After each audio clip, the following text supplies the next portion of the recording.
In this lesson, we are going to define the purpose of the vertical speed indicator, or VSI, and consider how the VSI works. We will also look at the types of VSI presentation and the errors the VSI is susceptible to. To conclude, we will look at the Instantaneous Vertical Speed Indicator, or IVSI, and a simple way to calculate a rate of descent. Let us look first then at the purpose of the VSI. Here, we can see an example of a typical VSI from a light aircraft. The VSI indicates the rate at which the aircraft is climbing or descending by sensing the rate of change of static pressure. It will also indicate level flight when zero climb or descent is shown. Rates of climb or descent are usually indicated on the instrument dial in feet per minute, although meters per second may occasionally be used. So how does the VSI work? The VSI may be thought of as an airtight instrument case, with a pressure sensing capsule and a metering unit inside. Both the pressure sensing capsule and the metering unit are fed with static air. Inside the metering unit is a restrictive choke, and the purpose of the choke is to slow down the rate at which static pressure can change within the airtight instrument case. In level flight, the static air pressures on each side of the choke will be equal. However, the static pressure will change as altitude changes. Any change will be sensed immediately by the capsule, but the static pressure change in the instrument case will be much slower because of the restrictive choke. This causes a pressure differential, which will be maintained while the aircraft is climbing or descending. Also, the rate at which the altitude is changing will be reflected by the size of the pressure differential.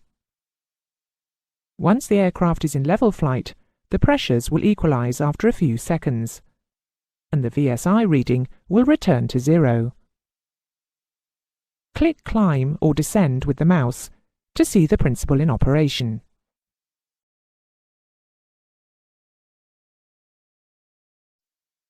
As we have seen, the VSI uses the rate of change of static pressure to indicate a rate of climb or descent.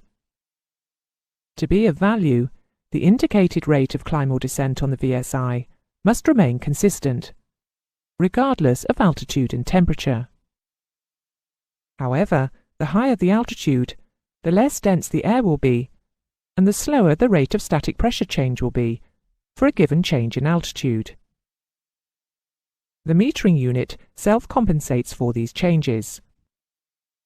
To achieve this, static pressure is directed through a capillary tube and an orifice in the restrictive choke of the metering unit.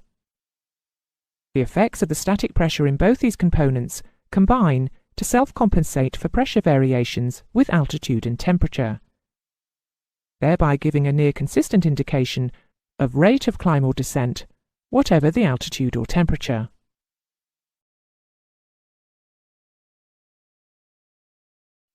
The VSI is susceptible to the following errors.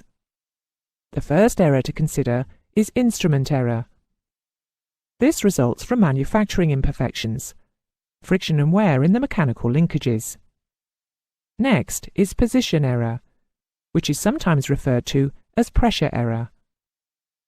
As we have seen, the VSI relies on static pressure for its operation.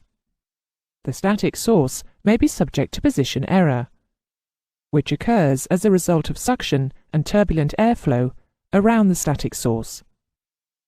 The VSI may therefore incorrectly register a rate of climb or descent, particularly when the speed of the aircraft suddenly changes. This error may be noticeable on acceleration during the takeoff ground roll. The third error to consider is maneuver-induced error. Again, this error is related to the source of the static pressure. Short-term fluctuations in pressure at the static source during attitude changes, especially during changes in pitch, will cause the VSI to indicate a false reading. This error is especially noticeable during pitch changes, which occur with flaps and landing gear operation. The final error to consider is time lag. If we think about how the VSI operates, it can be seen that it will take a few seconds for the pressure differential to become established in the climb or descent. There will also be a time lag on levelling out, while the pressures in the capsule in the instrument case equalize. This error is most noticeable after a prolonged climb or descent, especially at a high rate.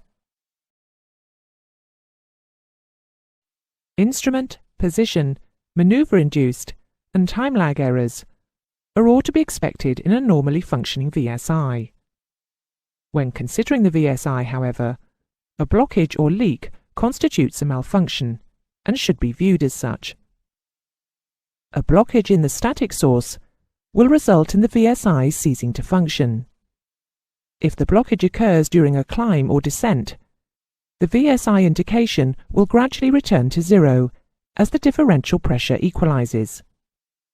If the blockage occurs in level flight, the VSI will read zero during a subsequent climb or descent.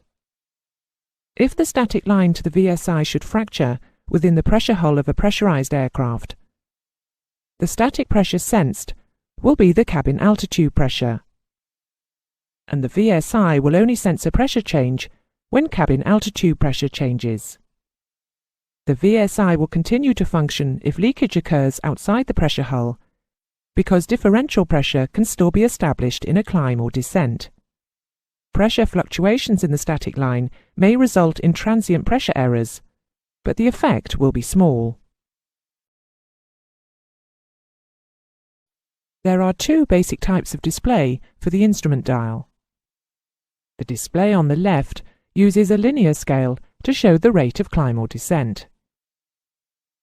In this particular example, the display is graduated in equal increments of 1,000 feet, up to a maximum rate of climb or descent of 5,000 feet per minute. In the example, the VSI is showing a rate of descent of 250 feet per minute.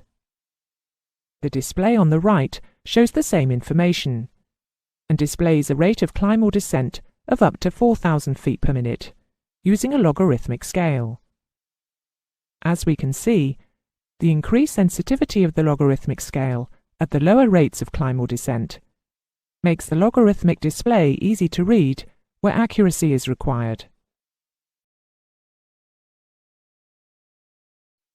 As we have seen, a shortcoming with the VSI was time lag. This problem is overcome by the Instantaneous Vertical Speed Indicator, or IVSI. The IVSI is similar to the VSI, but incorporates a vertical acceleration pump, or dashpot, in the static pressure line which serves the capsule. We can see the principle illustrated in diagrammatic form here. Inside the dashpot is a piston, which is centered by springs. As a climb or descent is initiated, the inertia acting on the piston in the dashpot displaces the piston, causing an immediate differential pressure. Once the climb or descent is established, the piston is slowly recentered by the dashpot springs, and the pressure differential is maintained by the metering unit. We can see here how the dashpot works in the climb. The piston in the dashpot immediately falls and decreases the pressure in the capsule. The capsule contracts, and the pointer on the IVSI dial will give an instant indication of a climb. In the descent, the piston in the dashpot immediately rises and increases the pressure in the capsule. The capsule expands, and the pointer will give an instant indication of descent. The final point to note on the IVSI is that as the dashpot senses vertical acceleration, turbulent flying conditions and bank turns can give false IVSI indications. For example, in a steep level turn, the IVSI will show a false rate of climb.